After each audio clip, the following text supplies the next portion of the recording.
हरिः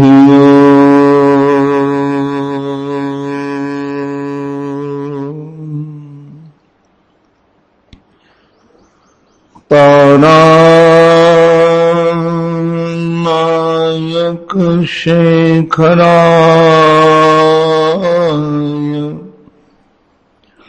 जगदाधाराय धाराधर छाया भारक कंधराय गिरिजा संगैक श्रृंगारिणे नद्य शेखरिणे दृशातिलकिने नारायणे नास्त्रिणे नागैः कंकणिने नगेन गृहिणे नाथाय सेयन्नतिः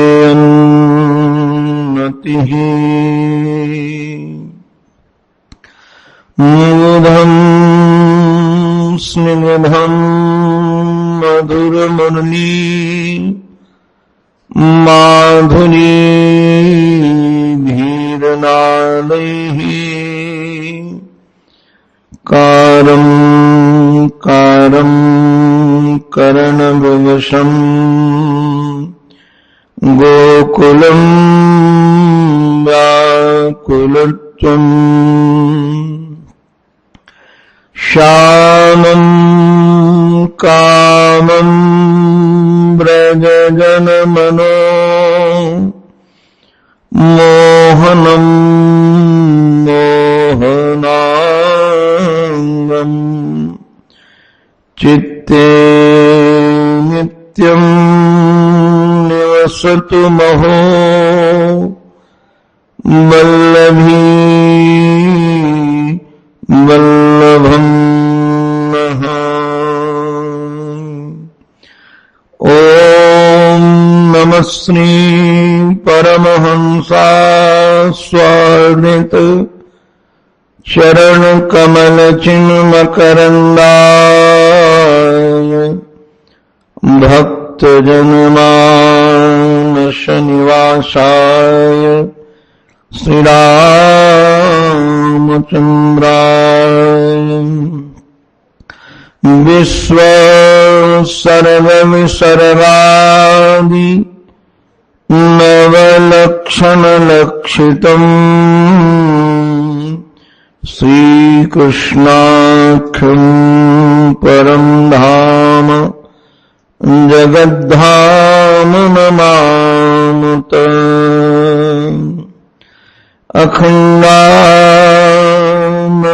अखण्डानन्दबोधाय शिष्य संतापहारिणे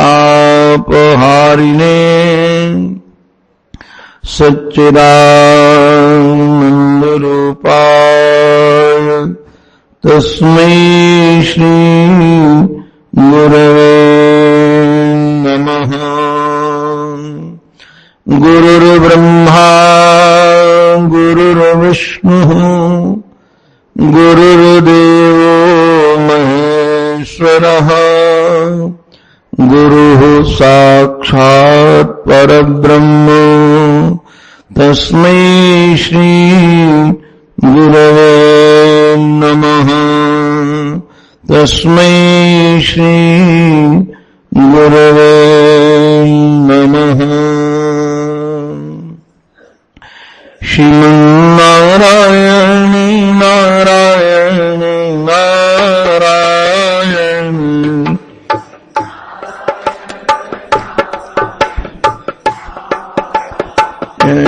श्रीमन्नारायण नारायण नारायण श्रीमन्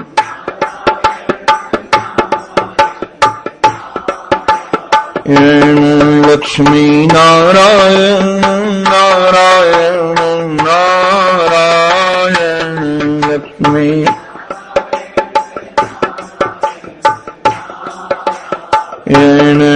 लक्ष्मी नारायण नारायण नारायण लक्ष्मी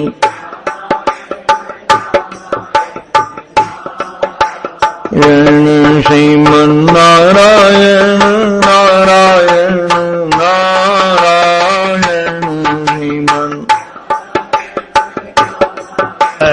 नारायण सद्गुरु नारायण नारायण नारायण सद्गुरु नारायण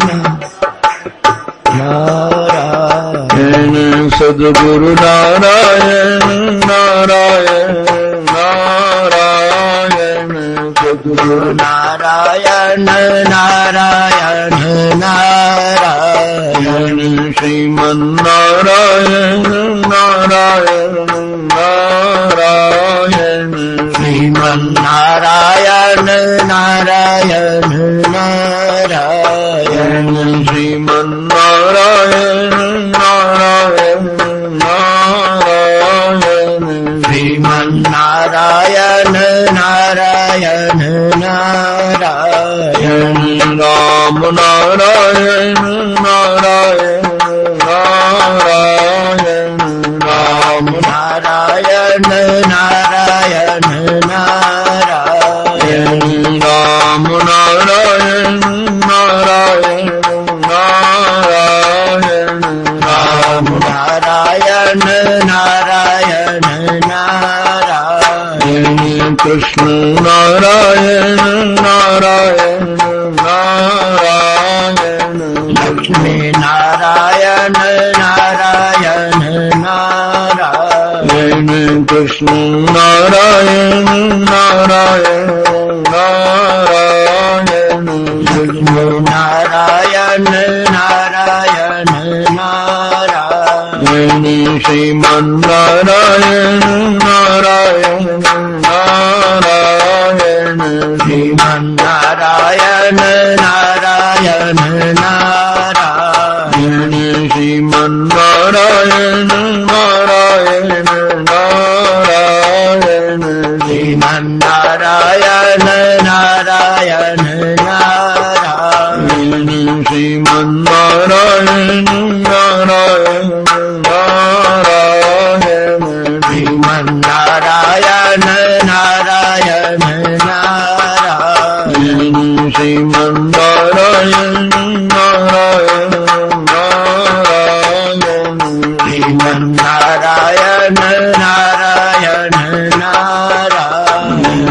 श्रीमन्नारायण नारायण नारायण श्रीमन्नारायण नारायण नारायण बोलो भक्तवत्सल भगवान की जय सद्गुरुदेव भगवान की जय श्री गंगा मैया की जय श्री वृंदावन बिहारी लाल की जय जय जय श्री राधे जय जय श्री राधे जय जय श्री राधे कृपा रूपणी राधिके श्यामा प्राणाधार कृपा करो श्री राधिके मेरी ओर निहार भानु दुलारी राधिके सुन लो मेरी पुकार दीन पात की श्रवण को कौन पालनहार दीन पात की श्रवण को कौन पालनहार। जीवनधन श्री प्रिया प्रीतम के युगल पावन पवित्र चरणारविंदों में साष्टांग प्रणिपात। परमादरणीय प्रातस्मरणीय अनंत श्री समलंकृत श्री सद्गुरुदेव भगवान के युगल पावन पवित्र चरणारविंदों में बारंबार वंदन। परमादरणीय पूज्य संत वृंद, पूज्य विद्वत वृंद, भूदेव वृंद, हमारे सांवरे सलोने सरकार की कथा से अनुराग रखने वाले भक्त वृंद एवं मातृशक्ति, आप सबके रूप में अपने जीवन धन के ही अनेकानेक आकृतियों का दर्शन करता हुआ आप सबके भी पावन चरणों में मैं बारंबार वंदन करता हूं। आओ हम सब मिलकर के श्री सुखदेव गुरुदेव के साथ उस पावन पवित्र भूमि में चलें जहां असरण शरण अकारण करुण करुणा वरुणालय करतुम अकर्तुम अन्यथक करतुम समर्थ जीवनधन हमारे श्याम सुंदर ब्रजवासियों के कुशल क्षेम के लिए, श्री उद्धव को रसिक बनाने के लिए, श्री सुखदेव जैसे महात्माओं के गीत गाने के लिए, हमारे जैसे पामरों को संसार से पार लगाने के लिए श्री उद्धव जी महाराज को श्रीधाम वृंदावन भेजने के लिए उन्मुख हैं। प्रातःकाल का पावन पवित्र वातावरण है। वसुदेव जी महाराज के महल में आंगन की यह चर्चा है। हमारे जीवन धन गोविंद उद्धव का हाथ पकड़े हुए लेकर के निकले हैं। दाऊ दादा से आशीर्वाद लेकर के, दाऊ दादा से आज्ञा लेकर के और रोहिणी मां के चरणों में गए, उनको वंदन किया और वंदन करके कहा कि मां, मैं उद्धव को वृंदावन संदेश वाहक बना करके भेज रहा हूं। आपका भी संबंध व्रज से है। आप भी कई वर्षों तक गोकुल में, वृंदावन में आपने बिताया है समय अपना। यशोदा मैया से भी आपका प्रेम है। ब्रज के गोप गोपी भी आपको बहुत सम्मान भी करते हैं, प्रेम भी करते हैं। आपको भी कोई संदेश भेजना हो तो आप भी भेज दीजिए। और रोहिणी मां पहले तो कुछ बोल नहीं पाई, केवल नयन बरस पड़े और नयन बरसने के साथ साथ एक बात बाद में बोली, श्याम सुंदर, क्या यशोदा मां के लिए, बाबा के लिए स्वयं नहीं जाना चाहिए? तुम्हें यह संदेश वाहक भेजना उचित लगता है? स्वयं न जाकर किसी प्रतिनिधि को भेजना उचित लगता है? श्याम सुंदर के दोनों गंगा यमुना बह रही थी, नेत्र बह रहे थे। मां, उचित तो नहीं लगता, किंतु करें तो क्या करें? बाबा का जब भी संदेश आता है, बाबा का जब भी पत्र आता है, तो बाबा निषेध करते हैं कि यहां मत आना। कल आप लोगों ने सुना ही था। उसका एक हेतु तो यह भी है कि हम श्याम सुंदर की सुरक्षा नहीं कर पाएंगे,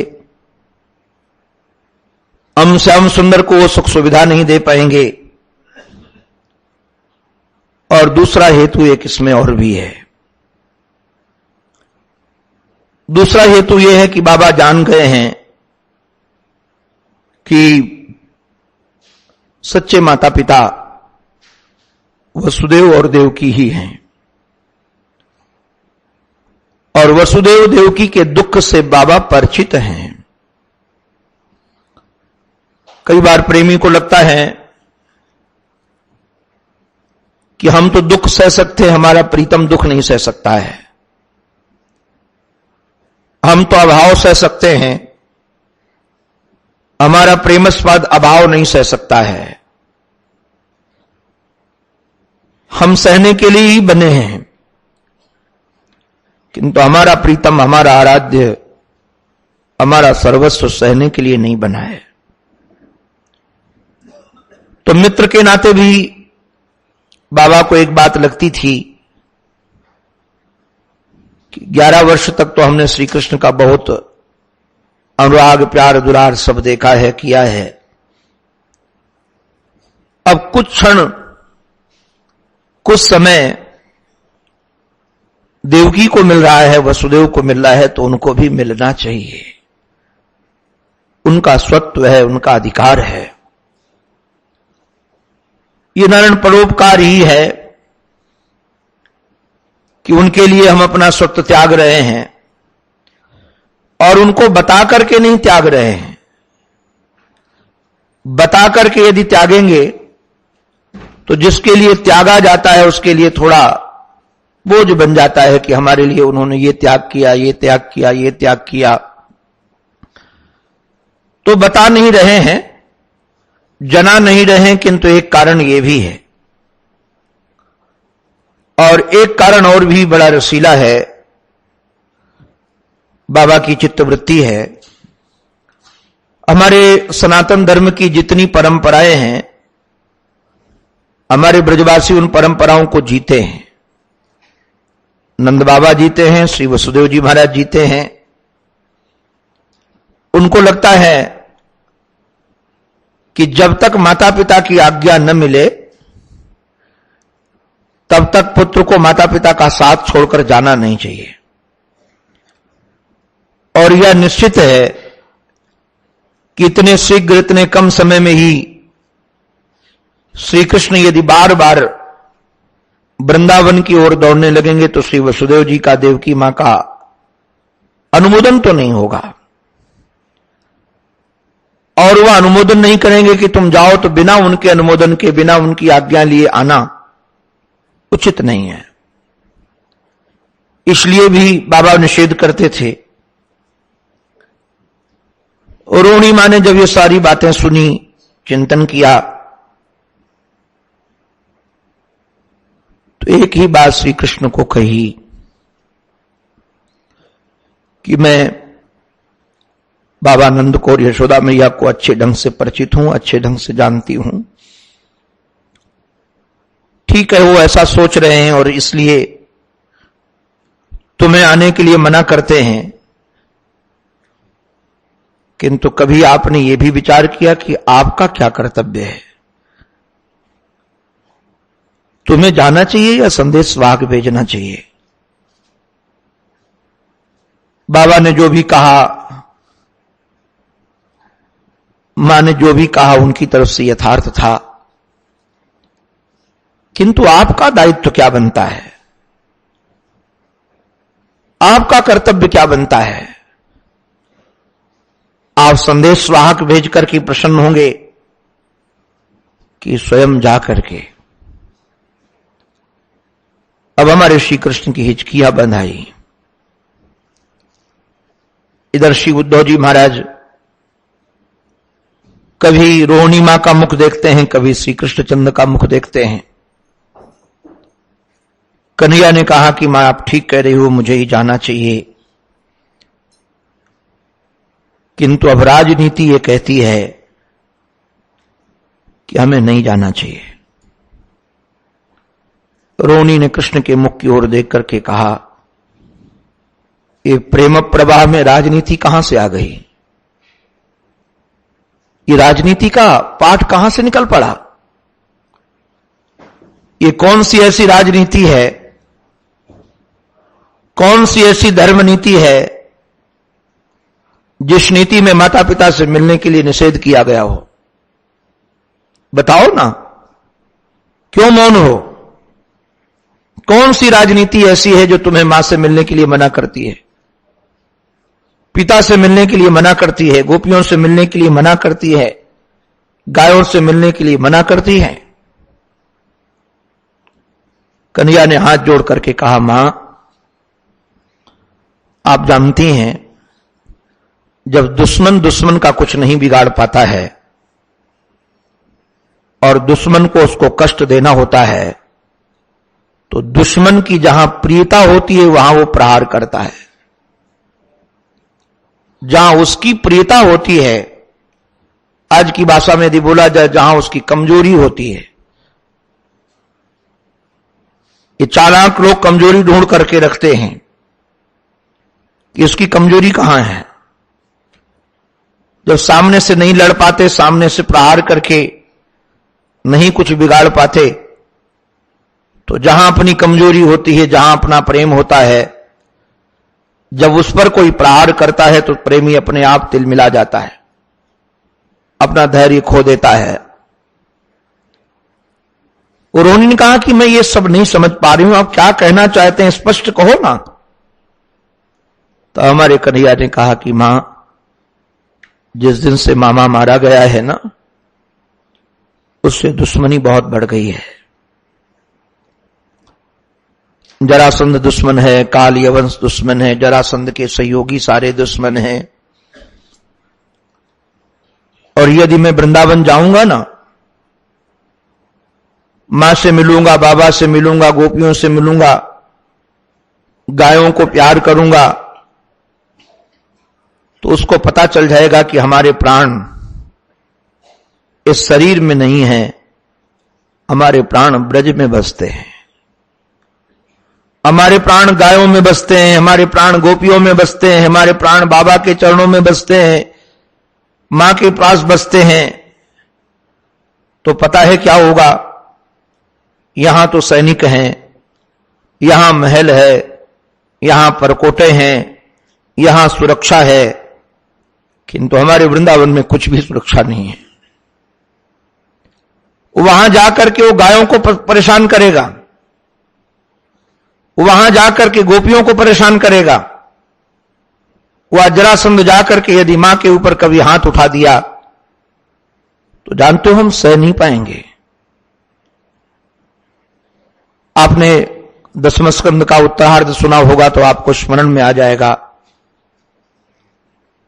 जिस समय श्याम सुंदर से द्वारिका में युद्ध करने के लिए गए तो एक दृश्य ऐसा प्रयुक्त कर दिया एक असुर ने कि बाबा को ही पकड़ करके वो मार रहा था। माया के बाबा थे, वसुदेव जी माया के थे, कि कन्हैया अपना सत्व खो दे, अपना बैलेंस खो दे और हम उस पर प्रभाव डाल सके। तो यदि उसने हाथ उठा दिया कहीं ब्रज में तो जो काम हमको वर्षों के बाद करना पड़ेगा। अभी काल यवन को मारने का उद्देश्य हमारा नहीं है, अभी हमारे सामने और बहुत सारे काम हैं। अभी मैं जरासंध जैसे दुष्ट का वध नहीं करना चाहता हूं, किंतु उसने गायों को सताना प्रारंभ कर दिया, ब्रजवासियों को सताना प्रारंभ कर दिया, तो हमें वो काम अभी करना पड़ेगा। ये राजनीति कहती है कि दुश्मन को अपना मर्मस्थान कभी नहीं बताना चाहिए। अगर आपने अपना मर्मस्थान बता दिया तो दुश्मन मर्मस्थान पर प्रहार करके निश्चित रूप से तुम पर विजय प्राप्त करने का प्रयास करेगा। इसलिए हमें वृंदावन जाना उचित नहीं है। मां रोहिणी बिलक कर कहा कि कृष्ण, वैसे ही से तुम बचपन से ही प्रतिभाशाली थे, तुम्हारे प्रश्न का उत्तर ब्रजवासी नहीं दे पाए थे, नंद बाबा नहीं दे पाए थे, बड़े बड़े लोग तुम्हारे तर्कों के सामने मौन हो जाते थे। गिरिराज पूजा के समय जब तुमने इंद्र की पूजा निषेध कराकर श्री गिरिराज जी महाराज की पूजा कराई, उस समय मैंने देखा था, आपकी प्रतिभा का दर्शन किया था। आपने बड़े बड़े लोगों के मुख बंद कर दिए थे और निश्चित कर दिया था कि इंद्र की पूजा नहीं, निश्चित रूप से गिरिराज जी की ही पूजा होनी चाहिए। तो बचपन से ही प्रतिभा संपन्न थे तुम, और अब तो तुम गुरुकुल से पढ़कर आ गए हो। तुम्हारे पास तर्क की कमान है, तर्क के बाण कमान है। हमारे जैसे लोग कहां ठहर सकते हैं। मैं राजनीति नहीं जानती कृष्ण, मैं धर्म नीति नहीं जानती, मेरी कोई जानती हूं तो प्रेम नीति जानती हूं। और उस प्रेम प्रवाह में तो हमारा हृदय यही कहता है कि इस सब का परित्याग करके केवल प्रेमास्पद को ही ग्रहण करना चाहिए। तुम्हें जाना चाहिए, किंतु तुम्हारी जैसी मौज, मैं तुम्हारे को इस विधान में व्यवधान डालने के लिए नहीं आई हूं। अपनी बात थी, मैंने रख दी। हमारा हृदय जो कह रहा था मैंने कह दिया, क्योंकि यशोदा के प्रेम से मैं परिचित हूं, यशोदा मैया के अनुराग से मैं परिचित हूं, वहां के गायों के प्रेम से परिचित हूं, वहां के प्रेम करने वाले पत्थरों से परिचित हूं।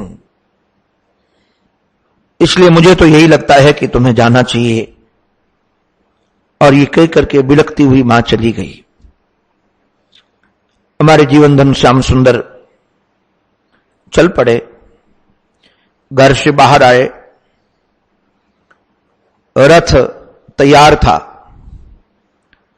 रसिकों ने तो यह माना है कि रथ पर उद्धव को महल से नहीं बैठाला। रथ चलता रहा, पीछे पीछे ये दोनों चलते रहे। उद्धव और श्याम सुंदर दोनों वृंदावन की कुछ चर्चा करते हुए प्रवाह में चल रहे थे। मथुरा के बाहर जब पहुंचे, अब मथुरा के बाहर जाने के बाद कहा कि उद्धव तुम रथ पर बैठो। और उद्धव एक बात कहें, रथ पर बैठ करके तुम जाओगे तो यहीं से थोड़ी दूर पर एक दिव्य घाट है, जहां पर हम लोग आते हुए अक्रूर ने संध्या वंदन किया था, वहां भी थोड़ी देर विश्राम करना। वर्ण करके फिर यहां जाना, फिर यहां जाना, फिर इनसे मिलना, और कहा कि जाकर के बाबा से मिलना और बाबा को हमारा संदेश देना। रथ पर आरूढ़ किया। रथ तो नारायण चल पड़ा, किंतु श्याम सुंदर पुनः खो गए अपनी विचारधाराओं में। और चिंतन करते करते उनको लगा कि मेरा प्रेमी उद्धव पहली बार वृंदावन जा रहा है। प्रथम दर्शन श्री धाम के, हमारे भवन के, हमारे निवास स्थान के होंगे उसे। और पहली बार यदि वहां सबको दुखी देखेगा, वहां क्रंदन करता हुआ देखेगा, वहां मुरझाए हुए वृक्ष देखेगा, चेहरा उतरा हुआ है, ऐसी ब्रजवासी गोपांगनाएं दिखेंगी, गोप दिखेंगे, तो इसके हृदय में छाप ठीक नहीं पड़ेगी। इसके हृदय में हमारे धाम के प्रति आदर का भाव नहीं होगा, आकर्षण नहीं होगा।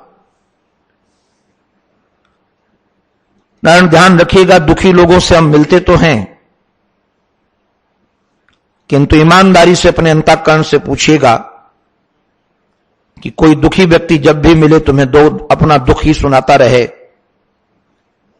अपना उतरा हुआ चेहरा ही दिखाता रहे, तो एक दिन आपके चित्त में आएगा कि उससे मिलना ठीक नहीं, अगर मिलूंगा तो मैं भी दुखी हो जाऊंगा। हम मिलना चाहते हैं उससे जो प्रसन्न होता है, जो आनंद में होता है, जो रसवर्षी होता है, जिसके जीवन में उत्साह भरा होता है। उत्साहहीन व्यक्ति से हम मिलना नहीं चाहते। ध्यान दीजिएगा, उत्साहहीन व्यक्ति, रुदन करते वाले व्यक्ति से हम प्रेम नहीं करेंगे, हम दया करेंगे। और हमारे श्याम सुंदर को लगा कि हमारे वृंदावन के वासी दया के पात्र नहीं हैं, प्रेम पात्र हैं। उन पर कोई दया करे कि बहुत दुखित हैं, इसलिए हम इनके पास आए हैं, इनको सुख देने के लिए आए हैं, इन पर करुणा करके आए हैं। हमारे प्रेमियों पर दया की जरूरत किसी को नहीं है। इसलिए पहला दर्शन जो हो उस दर्शन में दिव्यता होनी चाहिए, उस दर्शन में माधुर्य होना चाहिए, उस दर्शन में लालित्य होना चाहिए, एक सौगंध होना चाहिए, सौरस्य होना चाहिए। हमारा जैसा यथार्थ ब्रज हमारे रहने पर था वैसा ही ब्रज उनको दिखना चाहिए। अब ब्रज वो दिखे कैसे? जो मुरझा गया है उसे हरा भरा कैसे किया जाए? जो क्रंदन करता है उसको कैसे हंसाया जाए? किया क्या जाए? कैसे इसको सजा दिया जाए, संवार दिया जाए? तब श्याम सुंदर ने योग माया को बुलाया और योग माया को बुला करके कहा, यह काम तुम ही कर सकती हो। हमारे उद्धव को उजड़ा हुआ ब्रज नहीं चाहिए, हमारे उद्धव को मुरझाया वृक्ष नहीं चाहिए, ब्रज नहीं चाहिए, मुखरित चाहिए, विकसित चाहिए। और दूसरी बात इसमें एक ये भी है, आज भी वह ब्रज है। आप लोग ये मत समझिएगा कि जो श्री कृष्ण के सामने ब्रज था आज वो ब्रज नहीं है तो सही वो ब्रज, किंतु अधिकारी को दिखता है, या जिसे संत अधिकार दे दें उसको दिखता है। दोनों बातें हैं। एक तो स्वयं अधिकार संपन्न बन करके व्यक्ति गया हो तो उस ब्रज का दर्शन कर पाएगा, अथवा उसका अधिकार न हो, किसी संत का उपकार हो उसके ऊपर, अधिकार से दिखता है या संत के उपकार से दिखता है ब्रज। आप कहेंगे उपकार से कैसे दिखता है, अधिकार से कैसे दिखता है? अधिकार तो श्री उद्धव का था और संत का उपकार शायद कभी आप लोगों ने श्रवण किया होगा कि हमारे श्री हरिदास जी महाराज के पास में कथाएं तो ऐसे कई प्रकार की मिलती हैं। कई लोगों का तो यह मानना है कि कोई सिंध प्रांत के, आज तो पाकिस्तान में चला गया, सिंध प्रांत के एक संत थे। वो संत को श्री हरिदास जी महाराज की महिमा सुनने को मिली कि ब्रज में एक ऐसे संत हैं जिनकी गोद में प्रिया प्रीतम क्रीड़ा करते हैं।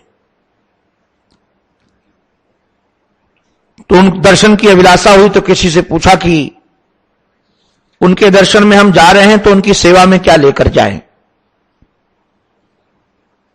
उनको क्या प्रदान करें, जाकर के उनको क्या भेंट पूजा दें जिससे वो प्रसन्न हो।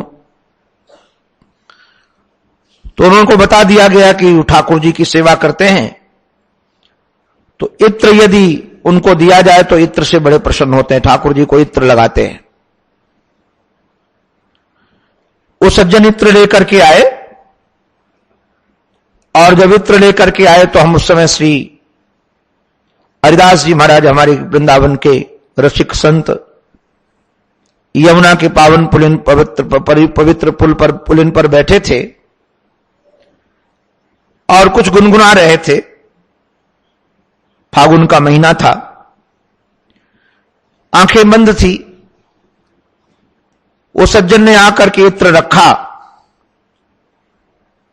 और इत्र रखते ही पता नहीं वो महापुरुष को क्या भावावेश आया। उस समय लाखों का इत्र था वो, और उन्होंने इत्र की शीशी खोल करके सारा का सारा इत्र फेंक दिया ऐसे। उनको बड़ा विलक्षण लगा कि इतना महंगा इत्र और इन्होंने ऐसे फेंक दिया। कई लोगों को मानना है कि अकबर आए थे दर्शन के लिए और अकबर के हाथ में वह इत्र था, अकबर लेकर के आया था इत्र, बैजू बावड़ा से पूछ करके कि उनकी सेवा में हम क्या ले जाएं। किंतु महाराज उसका बड़ा बुरा लगा कि कमाल है, इतना कीमती इत्र मैंने इनको दिया और इन्होंने व्यर्थ कर दिया, फेंक दिया। बाद में संत अपने वहां से उठ करके अपने निधिराज वन में आए। पीछे पीछे ये लोग भी आए, किंतु वहां पहुंचने के बाद सारा का सारा निधिवन उसी इत्र से सुवासित था। उसी इत्र से महर महक हो रहा था चारों तरफ वन। इन लोगों को बड़ा आश्चर्य लगा कि जो इत्र यमुना के पुलिन में रेत में फेंक कर आए हैं, वो इत्र की सुवास यहां कहां से आ रही है, यहां तो नहीं आनी चाहिए। बाद में जिज्ञासा से उन्होंने पूछ दिया कि महाराज आपने इत्र तो वहां फेंका था, ये सुगंध यहां कैसे? तब उन्होंने मुस्कुरा करके बताया कि बात यह है, हमारी पियाजू श्याम सुंदर के साथ नृत्य कर रही थी, होली खेल रही थी, और पियाजू के पास रंग कम पड़ गया, श्याम सुंदर के पास गुलाल ज्यादा था, और वह उनको हराने लगे, उन पर ज्यादा रंग लगाने लगे। तो अपनी प्रियाजू की सहयोग के लिए मैंने समझा ये रंग है, और मैंने श्याम सुंदर पर डाला, और वो श्याम सुंदर यहां आ गए हैं तो सारा का सारा इत्र प्रिया प्रीतम पर पड़ा है। तो यहां निधिराज वन में भ्रमण कर रहे हैं इधर उधर, तो सारा का सारा वन महक रहा है। आश्चर्य लगा कि ये भी कई घटना घट सकती है क्या। बहुत प्रभावित हुआ, और सुनकर के भी प्रभावित हुआ। बाद में हाथ जोड़ करके कहा कि महाराज कुछ सेवा बताइए, ये दास कुछ सेवा कर सके। बार बार आग्रह किया, कुछ सेवा बताइए, कुछ सेवा बताइए। तो उनको लगा कि चलो शायद ये अनुग्रह है, ये कृपा है, उसका अधिकार था नहीं, ये उपकार है। उनको लगा कि चलो इसको दर्शन कराते हैं।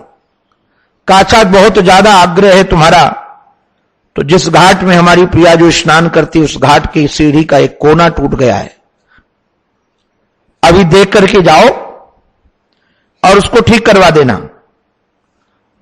अकबर को लगा कि कमाल की बात है कि एक राजाधिराज को एक सीढ़ी का कोना ठीक करवाने के लिए कह रहे हैं। ये चाहे तो मैं घाट के घाट बनवा दूं, किंतु जब सेवक उनको दर्शन कराने के लिए दिव्य घाट का दर्शन हुआ, जो महाराज मरकट मणि के घाट बने थे, देख करके आश्चर्य हो गया उसको कि ऐसा घाट, इतना कीमती घाट, हम तो सारा राज्य बेच दें उसके बाद भी ये घाट बनवाने लायक हम नहीं है। तो ये ब्रज का दर्शन, घाट का दर्शन, केवल पूरे ब्रज का दर्शन उनको नहीं हुआ है, घाट का दर्शन होने की महाराज कारण उनको लगा, पता चला कि ब्रज का क्या वैभव है। मैं इतना ही कह रहा था कि अधिकार से ब्रज का दर्शन हो या किसी संत के उपकार से ब्रज का दर्शन हो, नहीं तो यदि आप अपनी आंखों से देखने के लिए जाओगे तो वहां तुम्हें कुछ नहीं मिलेगा, वहां निराश होकर के तुम आओगे।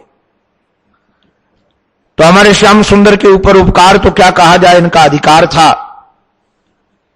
और श्याम सुंदर की आज्ञा थी योग माया को, इसलिए जैसे श्याम सुंदर रहते थे उस समय वही ब्रज का दर्शन कराया है। हमारे सुखदेव जी महाराज कहते, इत्युक्तो उद्धवो राजन संदेशम भर्तुरादृतः आदाय रथमायुय ययौ नंद गोकुलम। अपने भर्ता का, भर्तुरादृता, ये जैसे आप लोग बोलते ना माताएं हमारे भरतार हैं, भरतार का अभिप्राय होता है जो हमारा भरण पोषण करे, हमारे स्वामी हैं, हमारे प्रीतम हैं, हमारे भरता हैं। आज उद्धव जी महाराज सचमुच में अपने भरता की आज्ञा मान करके, उद्धव है ना गोपी भावापन, कहां गए, बोले नंद गोकुलम, ये नंद बाबा का जो गोकुल है उधर जा रहे हैं। और हैं कौन, बोले उद्धव हैं। अमर ऋषि वल्लभाधीश ने तो गजब ढाया है, उन्होंने राजन शब्द का प्रयोग करके कहा, हे राजन। तो श्री बल्लभाधीश हमारे कहते हैं, राजन का संबोधन देने की जरूरत सुखदेव जी महाराज को क्या थी? यहां बुलैया उनको बताना चाहते थे कि तुम राजा हो ना, और राजा का मंत्री यदि कहीं जाता है तो कोई बड़ा काम लेकर जाता है, छोटा काम लेकर नहीं जाता है। आप जरा विचार कीजिएगा, इससे बड़ा काम क्या हो सकता है? तब भी मंत्री नहीं गए थे। जब श्री राघवेंद्र सरकार ने धनुष तोड़ दिया, और धनुष तोड़ने के बाद गुरुदेव ने आज्ञा कर दी कि ब्याह तो संकल्प के आधार पर हो गया, किंतु परिवार का आना जरूरी है। राजाधिराज श्री दशरथ जी महाराज को सूचना दो कि ऐसे ऐसे है, और ब्याह के लिए बारात लेकर के आए। तो वहां जनक जी महाराज ने मंत्री भेजे थे अपने कि सेवक भेजे थे? वहां मंत्री नहीं भेजा था, सेवक भेजा था। और दूसरी बात यह, बड़े लोग कहते हैं कि महाराज हाथी से हल नहीं जुताया जाता। किस व्यक्ति से क्या काम कराना है, ये काम कराने वाले की भी योग्यता होनी चाहिए कि अनुमान ज्ञान कर ले किससे क्या काम कराना है। ये नहीं कि कोई किसी को भी कुछ भी काम बता दिया जाए। एक योग्य पात्र चाहिए। हमको किसी बच्चे ने बताया कि एक होटल में मैनेजर पद के लिए नौकरी निकली थी, और कई लोगों ने अप्लाई की उस मैनेजर पद के लिए, किंतु जो होटल का सेठ था वो परीक्षा लेता था। जो मैनेजर पद के लिए आते थे लोग, परीक्षा उसकी क्या थी कि वो ऑफिस में बैठा है जहां मैनेजर को बैठना है, और सारी पूछकर क्या तुम्हारी योग्यता है, कहां तुमने पढ़ाई की है, कितना सब कुछ किया है। और करने के बाद वह एक बात कहता था कि बाहर से चौकीदार को बुलाओ। तो स्वाभाविक है कि सब लोग दौड़ कर जाते थे चौकीदार को बुला लाए। किंतु एक नवयुवक जब उसको कहा चौकीदार बुलाओ, तो वहीं पर हमारा टेबल पर एक घंटी रखी थी, उसने घंटी दबाई। जब घंटी दबाई तो चौकीदार दौड़ करके आ गया। उस मैनेजर के मैनेजर पद के नियुक्ति उसकी हो गई। उस मालिक ने कहा कि तुम ही मैनेजर बनने लायक हो, क्योंकि मैनेजर पद पर बैठ करके व्यक्ति छोटे छोटे चौकीदारों को बुलाता घूमेगा, छोटे छोटे व्यक्तियों के पीछे घूमेगा, तो जो उसका काम है वो कौन करेगा? तो पद के आधार पर गरिमा भी होनी चाहिए, उसका प्रभाव भी होना चाहिए। जिस पद पर हम अभिषिक्त हैं उस पद की गरिमा है, उस पद की महिमा है। तो मंत्री को सब जगह नहीं भेज दिया जाएगा कि तुम ये कर लाओ, तुम ये कर लाओ, तुम ये कर लाओ। तो ये उद्धव जा रहे हैं तो ये समझ करके नहीं जा रहे हैं कि मैं वृष्णिवंश का या इस राज्य का श्रेष्ठ पुरुष मंत्री हूं। वह इस पद के आधार पर जा रहे हैं, इस स्वभाव के आधार पर जा रहे हैं कि मैं अपने भर्ता का सेवक हूं। इस समय मैं मंत्री नहीं हूं। अगर वह मंत्री पद का बोझ लेकर के जाते तो वहां पर यही समझते कि ब्रजवासी हमारा सम्मान करें, हम मंत्री हैं। वो मंत्री पद लेकर के नहीं जा रहे हैं, अपने भर्ता का संदेश लेकर के जा रहे हैं। उन्होंने कहा कि जब ऐसे प्रेमियों के पास जाना हो, एक रसिक संत ने बड़ी रसीली बात कही। जैसे भरत जी महाराज राम जी से मिलने के लिए जा रहे थे तो रथ स्वीकार नहीं कर रहे थे, पालकी स्वीकार नहीं कर रहे थे। कहते थे हमारा कर्तव्य तो है कि हम अगर वो चरणों से गए हैं तो हम मस्तिष्क से चलकर जाएं। तो ये रथ पर बैठ करके क्यों गए? और श्याम सुंदर ने रथ भेजा भी तो क्यों भेजा? क्या कारण है रथ भेजने का? और नारायण एक बात विचार कीजिएगा आप लोग, कभी मथुरा और वृंदावन की बहुत दूरी नहीं है। आज भी केवल 12 किलोमीटर की दूरी है। और हम लोग तो अब तो नहीं रख पाते जब से ये कथा के क्षेत्र में ज्यादा प्रवेश हो गया।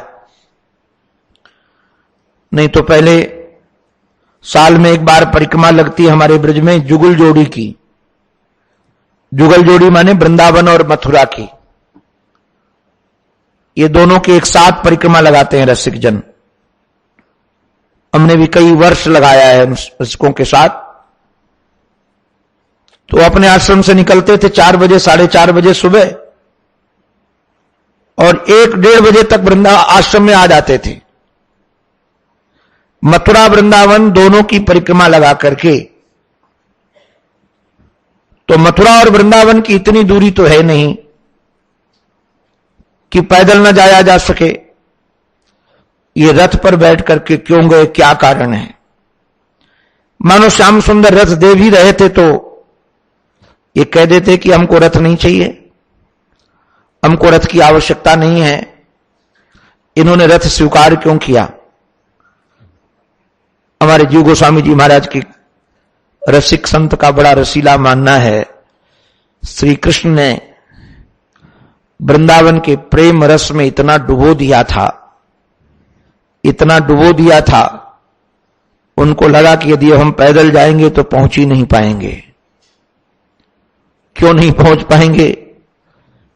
क्योंकि अगर उनका चिंतन करते करते, ब्रजवासी प्रेमियों का चिंतन करते करते कहीं समाधि लग गई,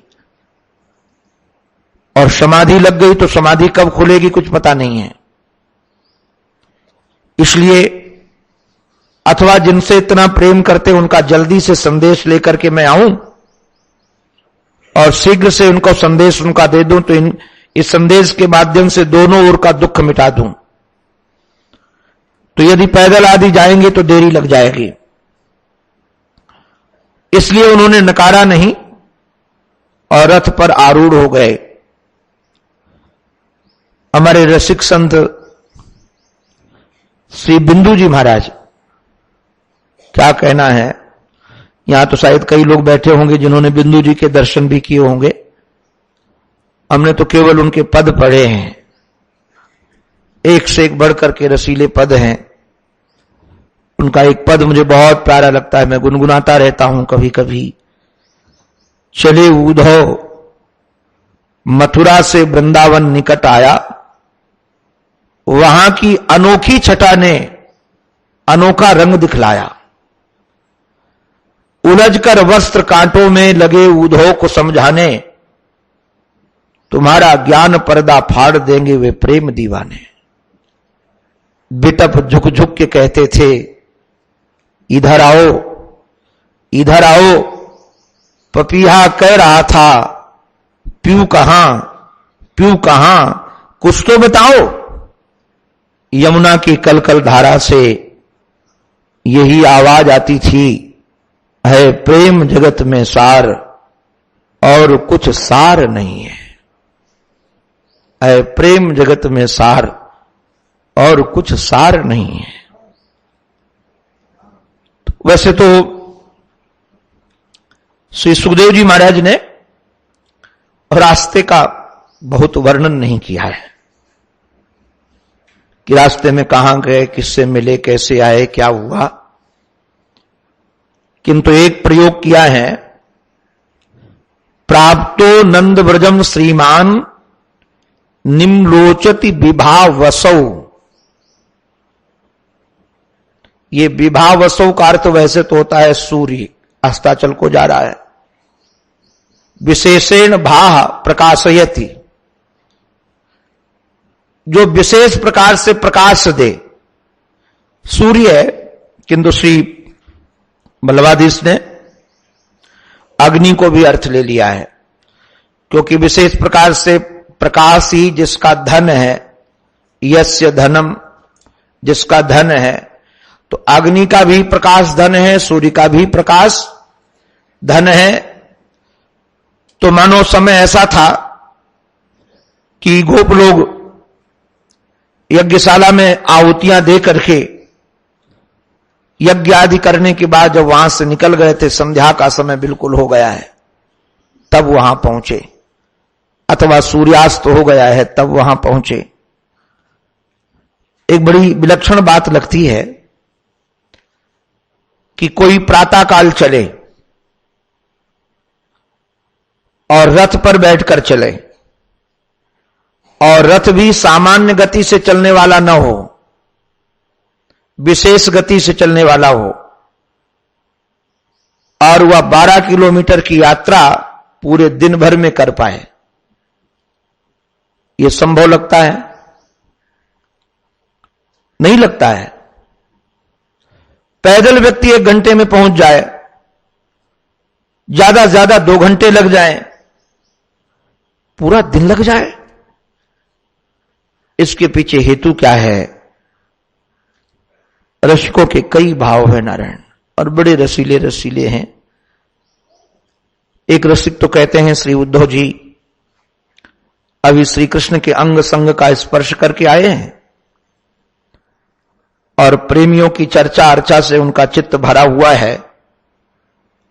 गोपियों की प्रेम की चर्चा सुनी है तो उनको आंख बंद करके चिंतन करने लगे, गोपियों से मिलूंगा जो इतना श्री कृष्ण से प्रेम करती हैं, बाबा से मिलूंगा, गोपों से मिलूंगा, वो कैसे मिलेंगे हमको, क्या उनके साथ वार्ता होगी। उस दृश्य का चिंतन करने लगे आंख बंद करके, और प्रेम समाधि लग गई। और जब प्रेम समाधि लग गई तो स्वाभाविक है कि सारथी ने रथ खड़ा कर दिया, क्योंकि उसको विचार था सारथी को कि मैं पूछूंगा पहले चलना कहां है, ब्रज में वृंदावन में घुसते ही किसके पास चलना है, और ये समाधि में है तो बताएगा कौन कि किसके पास चलना है। जब उनकी समाधि कब खुली? जब सायंकाल हो गया और वृक्षों में पक्षी कलरव करने लगे, तब उनकी समाधि खुली। अरे संध्या समय हो गया, रथ दौड़ाओ। समाधिस्थ हो जाने के कारण दिन चला गया। एक रसिक कहते नहीं नहीं, उद्धव ने जानबूझ करके रात्रि की। वो एकांत में खड़े होकर के संध्या के समय रात्रि की प्रतीक्षा कर रहे थे। क्यों प्रतीक्षा कर रहे थे? श्री उद्धव जी को लगता था कि हमारे जीवन धन ने सबसे पहले यही कहा है कि माता पिता को संदेश देना, तो यदि हम पहले किसी से मिल लिए और वही पूछने लगे तो हम कहीं उनको बता दें, अथवा उन प्रेमियों के बीच में हम पहुंचकर पता नहीं नंद बाबा के यहां पहुंचने में देरी न हो जाए। तो विचार करने लगे जब अंधेरा हो जाएगा, कोई देख ही नहीं पाएगा, तो चुपके से नंद बाबा के घर में घुस जाऊंगा। प्रकाश में जाना उचित नहीं है, इसलिए उन्होंने जानबूझ करके देरी की। किंतु एक रसिक संत की और बड़ी भाव भूमिका है।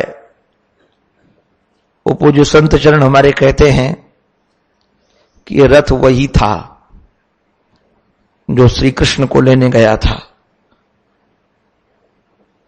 और ये घोड़े भी वही थे जो उस समय जुटे हुए थे। अब फर्क इतना है कि पहले ये रथ कृष्ण को लेकर आया था, अब यही रथ श्री उद्धव को वृंदावन लेकर जा रहा है। सारथी बदल गया है, रथी बदल गया है, किंतु रथ और घोड़े नहीं बदले। उन घोड़ों ने गोपियों के अंतःकरण की अनुभूति की थी, क्योंकि यहां दोनों दर्शन करने को मिलेंगे। प्रातःकाल जब रथ खड़ा था नंद बाबा के भवन के सामने, और गोपियों ने जब देखा है तो जो उनकी विचारधारा है हम सुनाएंगे आपको। रथ को देख करके वो चर्चा क्या कर रही हैं, तो निश्चित रूप से उन्होंने पहले भी, इन घोड़ों ने भी गोपियों के प्रेम को देखा था। और घोड़ा महाराज बड़ा बुद्धिजीवी होता है, बहुत अपने स्वामी के भावों को समझने वाला होता है। आप लोगों को स्मरण आ जाएगा, आप सब रामचरितमानस का अधिकतर पाठ करते हैं, चिंतन करते हैं।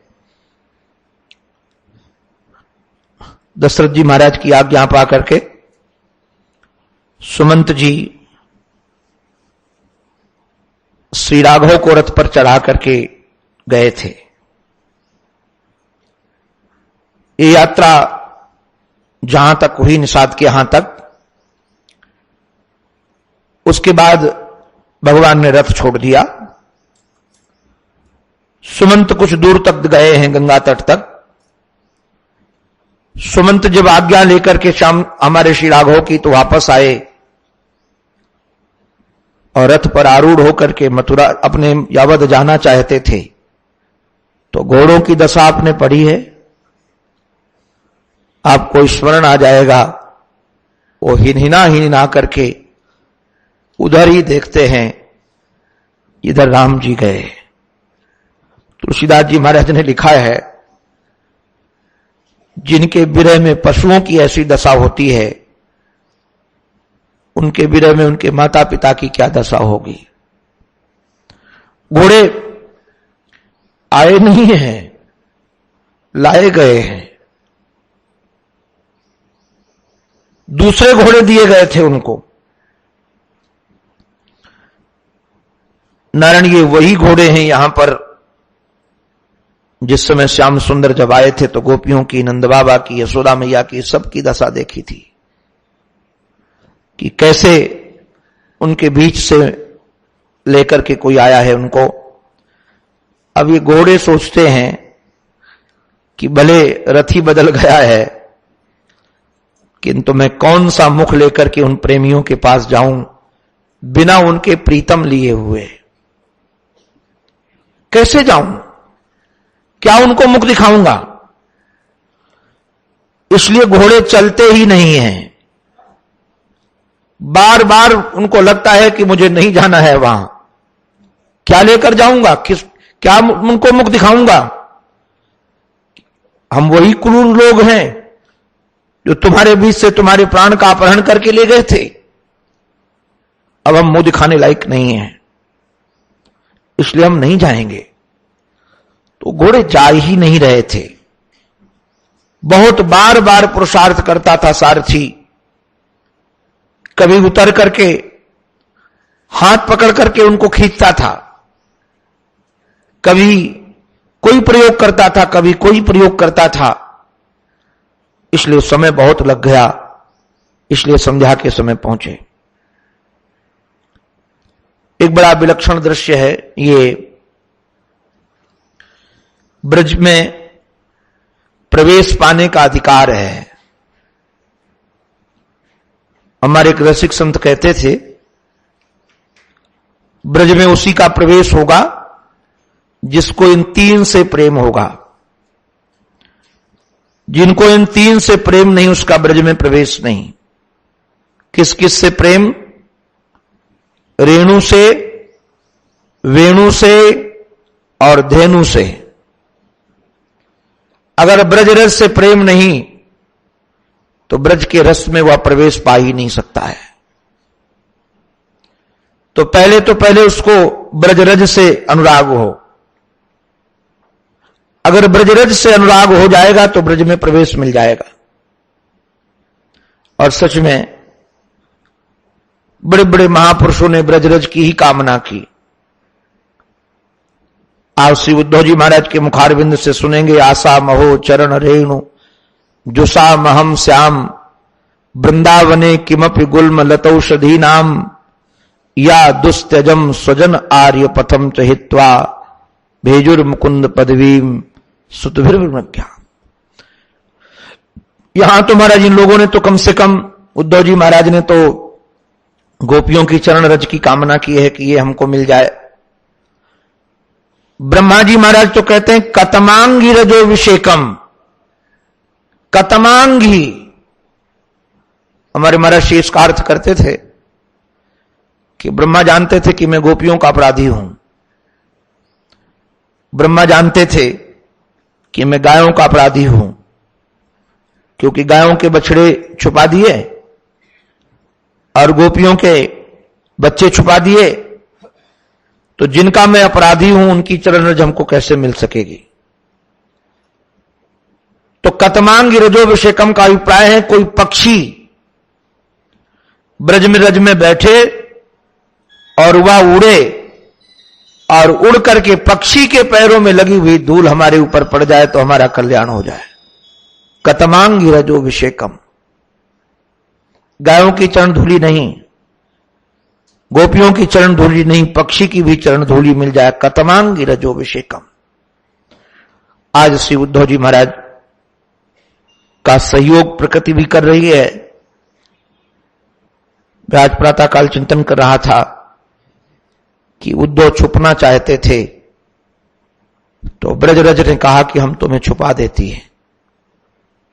ब्रजरज की महाराज बड़ी महिमा है। हमारे महर्षि तो कहते थे ब्रजरज का एक एक रज चिंतामणि है।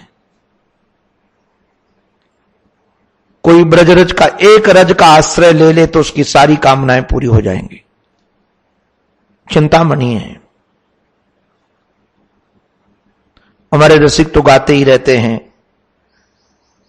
कि ब्रजरज में बारी डारों, अपने ब्रजरज में तो मैं स्वर्ग को भी निछावर कर दूं, चिंतामणि निछावर कर दूं, कल्प वृक्ष निछावर कर दूं।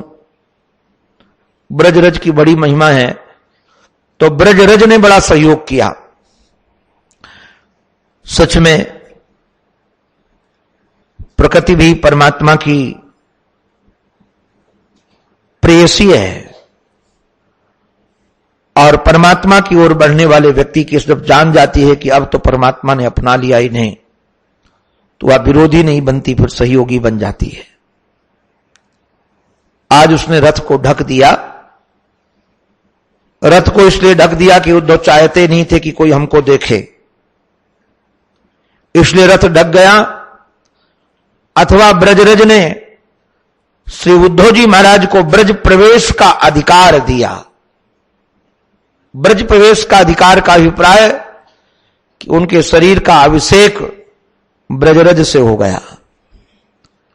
सारे वस्त्रों में, सारे बालों में, सारे कपोलों में, सब जगह आप जरा विचार करना। छन्न याना, यदि छन्न याना का अभिप्राय है विमान यान उनका ढक गया, तो यदि धूली से विमान ढकेगा तो आज की जैसी तो गाड़ियां नहीं है कि एयर कंडीशन हो तो रज अंदर न जाए, तो रथ तो खुला होता है।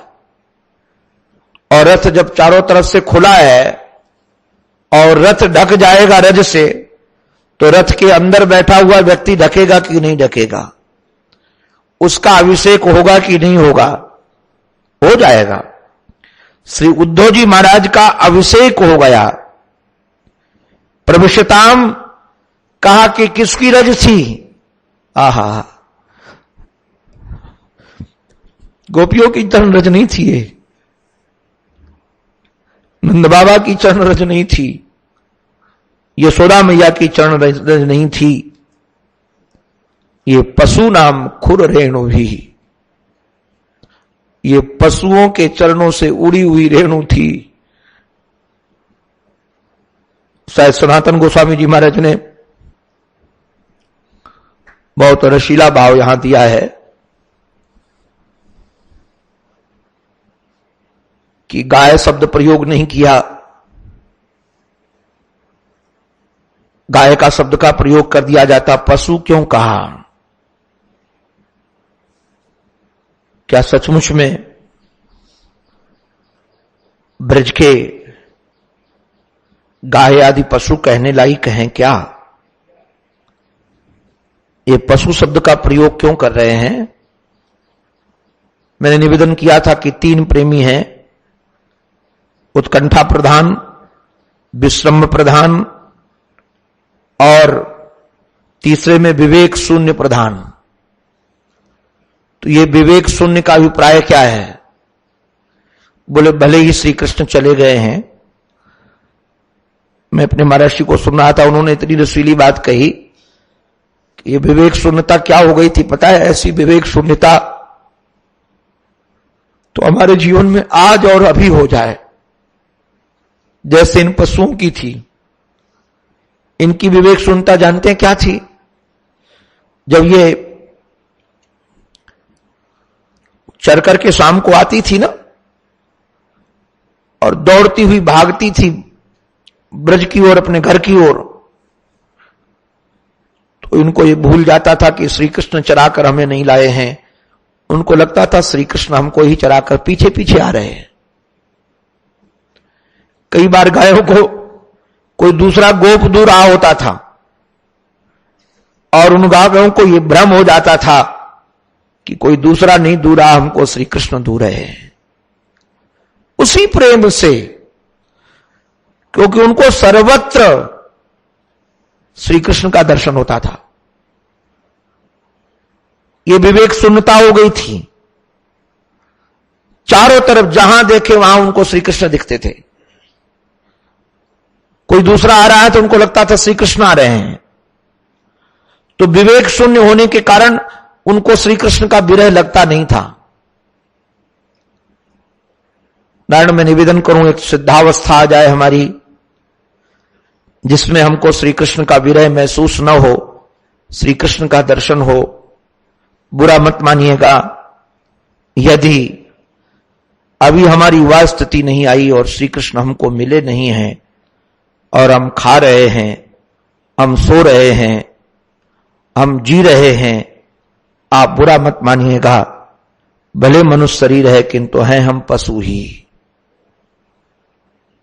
अरे जिस अंतःकरण में कृष्ण के प्रति अभी उत्कंठा नहीं जगी, आनंद से सो रहे हैं, खूब नींद आती है, खूब अच्छे अच्छे भोजन रुचते हैं, अच्छी अच्छी सैया रस देती है और हम कहते हैं हम श्री कृष्ण के हैं और उनका विरह सताता नहीं है, उनके विरह के लिए आंसू नहीं आते हैं। अरे नारायण, उत्कंठा नहीं होती, उसको क्या कहा जाएगा? रामचरितमानस में यही शब्द का प्रयोग किया है कि जिन माताओं का लाल भगवत भक्त नहीं हो पाता, वो माताओं ने बच्चे को जन्म नहीं दिया है, व्यथा बियानी। बियाता तो पशु ही है और क्या है। तो सचमुच वो पशु हैं जिनको श्री कृष्ण का विरह नहीं सताता है, जिनको श्री कृष्ण से मिलने की उत्कंठा नहीं होती है, जिनको अपने प्रीतम से दूर रहने के बाद भी मिलने के लिए उत्साह नहीं होता है कि कैसे मिला जाए, क्या किया जाए। वो पशु नहीं तो और क्या है। तो ये पशुओं के द्वारा उड़ी हुई धूल और उस धूल से ही श्री उद्धव जी महाराज का रथ ढक गया। नारायण, यहां 3 दर्शन है, मैंने निवेदन किया था। मधुर रस का दर्शन है, वात्सल्य रस का दर्शन है, सख्य रस का दर्शन है। उद्धव जी को तीनों हो रहे हैं।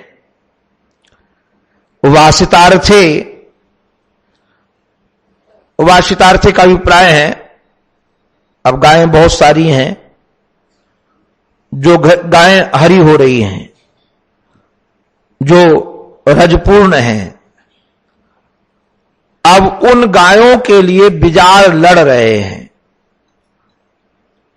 उन गायों के पास पहुंचने के लिए सांड लड़ रहे हैं, आपस में उनकी हुंकार सुनाई पड़ रही है। एक दृश्य ये देखा उद्धव ने, ये मधुर रस का दर्शन है। दूसरा दर्शन है, महाराज जो गायें ब्याई हैं, जिनके स्तनों में दुग्ध भरा हुआ है, बछड़े हैं,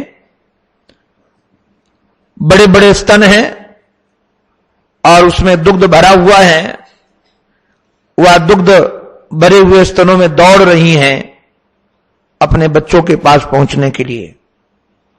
ये वात्सल्य रस है।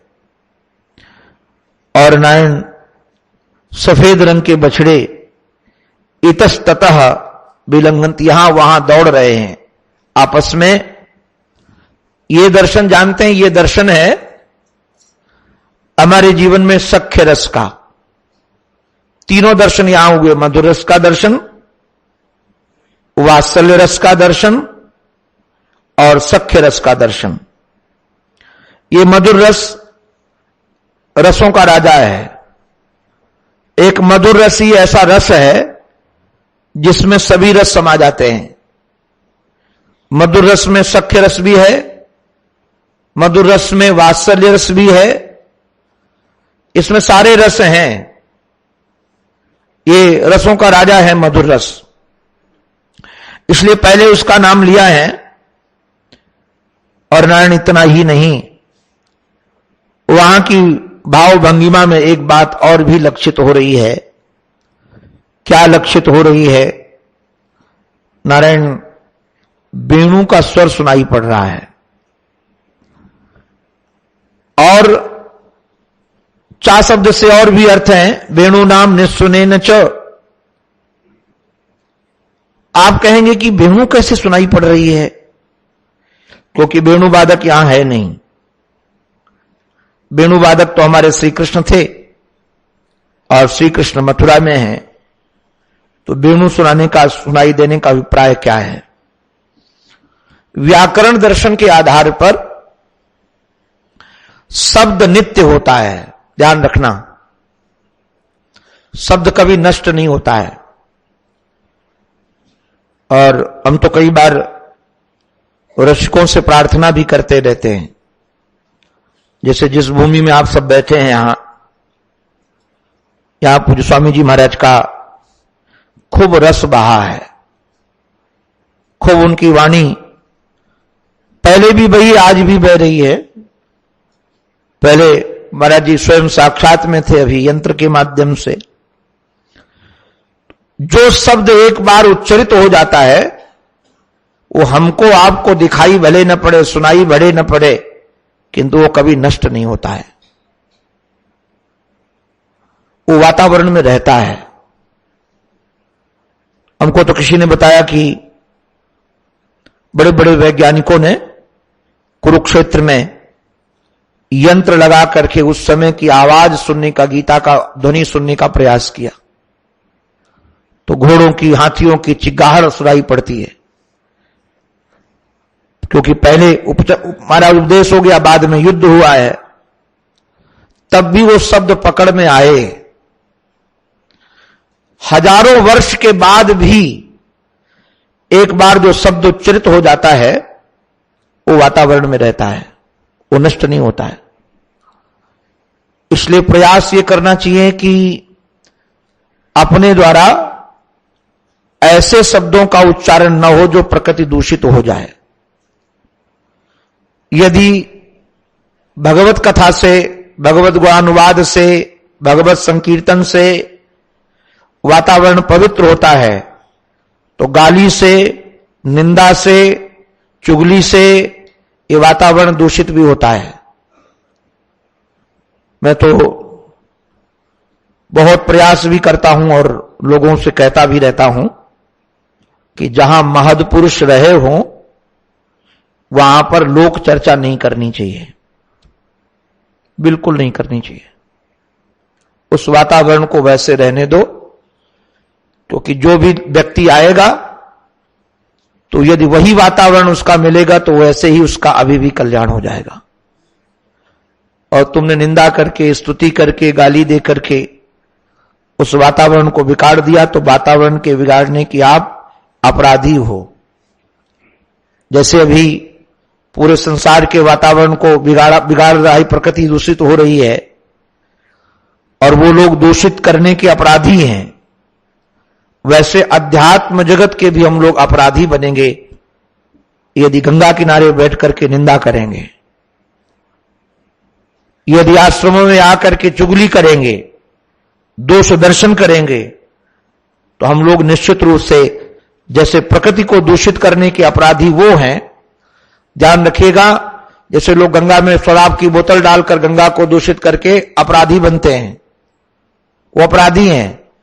गंदगी डालकर अपराधी बनते हैं, मल आदि छोड़ करके अपराधी बनते हैं, वैसे यदि आपने महाराज किसी की निंदा की, किसी को गाली दी, किसी की यहां चुगली की, तो आप उससे कम अपराधी नहीं हो, आप भी उसके अपराध। यह सूक्ष्म अपराध है।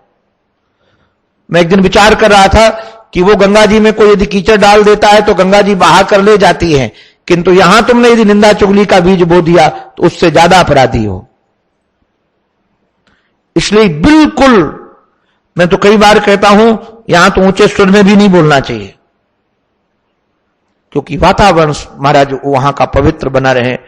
मुझे तो आश्चर्य लगा स्वयं जान करके, मैंने कभी समाधि नहीं लगाई, योग के चक्कर में कभी ये शरीर पड़ा नहीं। सत्संग प्रिय जीवन, संतों की सेवा प्रिय जीवन। मैं दक्षिण में था, महर्षि के अरविंद के आश्रम में, वो किसी संत से मिलने गया था, और कोई अरविंद जी महाराज बहुत बड़े संत हैं, बहुत अच्छे संत हैं, उनकी बड़ी ख्याति है, इस दृष्टि से नहीं गया था। तो दिन में घूमता रहा, सायंकाल मुझे लगता है कि करीब 4 बजे वहां पहुंचा जहां वो अरविंद जी निवास किए हैं। वहां बड़ा अच्छा है, एक वृक्ष है, वहां सबको मौन रहने का ही वहां अनुशासन है। तो सब 2-4 लोग वहां बैठे थे आंख बंद किए हुए, अपने राम भी थक गए थे, और थके होने के कारण मुझे लगा कि कहीं तो बैठना ही है। अकेला था, हमारे साथी कहीं जो 2-4 लोग इधर उधर थे, और मैं सोचा चलो यहीं बैठकर विश्राम करते हैं, जैसे सब लोग बैठे अपना मौन होकर हम भी बैठ जाते हैं। न ध्यान करने का उद्देश्य था, न अपना कोई वहां समाधि लगाने का उद्देश्य था, न कोई अपने जीवन में वो प्रणाली आती जाती है, बस ऐसे सहज विश्राम के लिए बैठ गया। और कब हमारी आंख बंद हुई, कब समाधि लग गई, मुझे ही पता नहीं। 4 बजे का बैठा हुआ 8, साढ़े 8 बजे वो हमारे साथी सब ढूंढते हुए आए कि स्वामी जी कहां गए, और मैं वहां बैठा था। क्या कर रहे मुझे भी पता नहीं है, आंख बंद है और मैं बैठा हूं। मुझे भी आश्चर्य लगा कि 4, साढ़े 4 घंटे ऐसे बैठे कैसे रह गया मैं। बाद में मुझे पता चला, कल एक हमारे मित्र ने बताया भी हमको ये बात, हमको उसी समय रात्रि में बात स्मरण में आई। बोले कि जैसे उन्होंने कहा कि कहीं ऐसी संस्कृति है कि वहां पर एक साथ बैठ करके लोग, कोई मानो वृक्ष यदि उसको काटना है तो ऐसे नहीं काटते, एक साथ जाकर वृक्ष को कहते हैं कि तुम मर गए हो, तुम सूख गए हो, तुम किसी काम के नहीं हो, और वो वृक्ष सूख जाता है। क्योंकि एक साथ इतने लोगों ने मिलकर के वो प्रयोग किया, तो समष्टि का प्रयोग इतना प्रभावित हुआ कि वो वृक्ष सूख जाता है। तो समष्टि का प्रभाव, तो मुझे लगा कि इतने लोग बैठकर जो वहां ध्यान करते हैं ना, अरविंद जी भले चले गए हैं, किंतु इतने लोग जो बैठ करके ध्यान करते हैं, तो वहां के वातावरण में ध्यान के परमाणु समा गए हैं। तो जैसे आप लोग यहां इतने की संख्या में बैठकर सत्संग करते हैं, महाराज श्री के चरणों में बैठकर स्वामी जी के सत्संग करते थे, तो सत्संग के कीटाणु यहां समा गए हैं। तो आप यहां बैठकर सत्संग करोगे, जितना रस आएगा दूसरी जगह नहीं आएगा। इसलिए यहां की भूमि को मैं प्रार्थना यही करता हूं कि राग द्वेष की भूमि से दूर रखें। अगर कभी झगड़ा भी करना हो, मन आए कि झगड़ा करना है, तो कहो कि आश्रम के बाहर चलते हैं, वहां झगड़ के आ जाते हैं, गेट के बाहर चलते हैं, थोड़ा बातचीत कर लेंगे। यहां की भूमि को तो पवित्र रहने दो। कम से कम अपना उपकार न कर सको तो आने वाली पीढ़ियों का उपकार करो, क्योंकि जो यहां आएगा वो महाराज रस से भरकर जाएगा, आनंद से भर करके जाएगा। तो शब्द नित्य होता है, शब्द नित्य होता है। भगवान वेणु बजा करके गए हैं, किंतु वो वेणु का स्वर आज भी वहां सुनाई पड़ रहा है, क्योंकि वो नष्ट हुआ ही नहीं है। योग्यता चाहिए सुनने की। आप सब जानते हैं, यहां बीवी से, लंदन से, लखनऊ रेलवे अपने रेडियो स्टेशन से, दिल्ली रेडियो स्टेशन से, सबसे जो ध्वनि प्रसारित की जा रही, यहां ध्वनि है कि नहीं? वो ध्वनि है। आप केवल रेडियो ऑन करो और वो स्टेशन लगाओ, तो ये नहीं कि ये हमारा रेडियो वहां जाकर के आवाज लेकर आता है। वहां के लहरी महाराज यहां पर समाई हुई है, केवल वो यंत्र चाहिए। ऐसे ही श्री कृष्ण के द्वारा बजाई गई वेणु वातावरण में समाई हुई है, केवल सुनने वाला यंत्र चाहिए। और मैं एक अपनी अनुभूति की बात कहूं, श्री धाम वृंदावन में जब ये शरीर गया पढ़ने के लिए, तो हमारे बगल वाले कमरे में एक विद्यार्थी था, महाराष्ट्र के थे, वो बारकरी संप्रदाय के पढ़ते थे। वो कहते थे कि मैं क्षत्रिय हूं, इसलिए मैं दान का अन्न नहीं खा सकता हूं। तो 4 घंटे गौशाला की सेवा करते थे और अपना पढ़ने के लिए जाते थे। शाम को बैठ करके मृदंग बजा करके वो 1-1.5 घंटे भगवत नाम संकीर्तन करते थे। हमको लगता है 23-24 साल की उम्र होगी उनकी। बहुत बढ़िया जीवन था, अभी तो कहां है पता नहीं। और रोज की दिनचर्या थी, तो कभी कभी हमारे पास समय होता था तो बगल वाले कमरे में थे, किसी को बुलाते नहीं थे, अपने अकेले, तो मैं भी उनके साथ बैठ जाता था। वो संकीर्तन करते थे, मैं भी पीछे पीछे गुनगुना लेता था। बहुत रस लेते थे। एक दिन उन्होंने रात्रि में 12 बजे मुझे जगाया, बगल वाले कमरे में थे। ब्रह्मचारी जी, ब्रह्मचारी जी।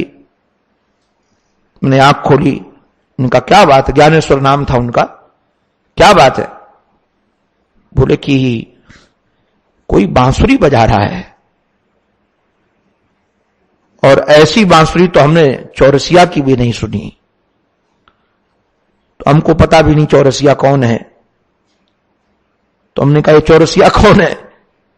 बोले इस समय सबसे बढ़िया बांसुरी वादक है, पता नहीं कौन बजा रहा है, और वो बांसुरी हमको खींच रही है, तो चलो ना हमारे साथ। मुझे नहीं सुनाई पड़ रही थी।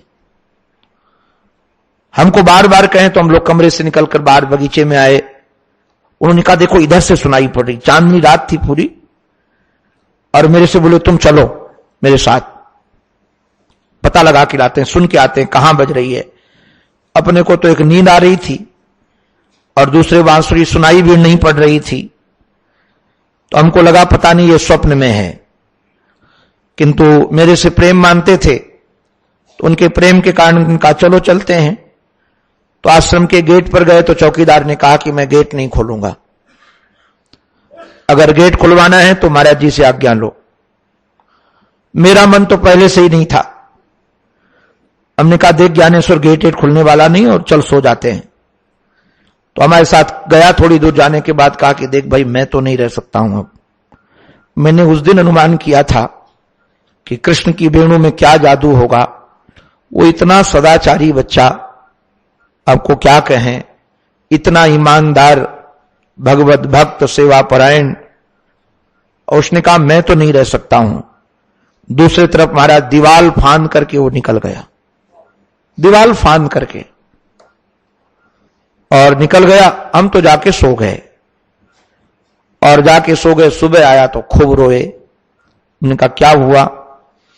बोले कि पहले लगा कि रेलवे स्टेशन पर बज रही है, वहां गया तो लगा रंग मंदिर पर बज रही है, वहां गया तो लगा केसी घाट में बज रही है, वहां से आया तो लगा रमण रेती में बज रही है। मैं रात भर भटकता रहा, कहां से आवाज आ रही कुछ पता ही नहीं चला।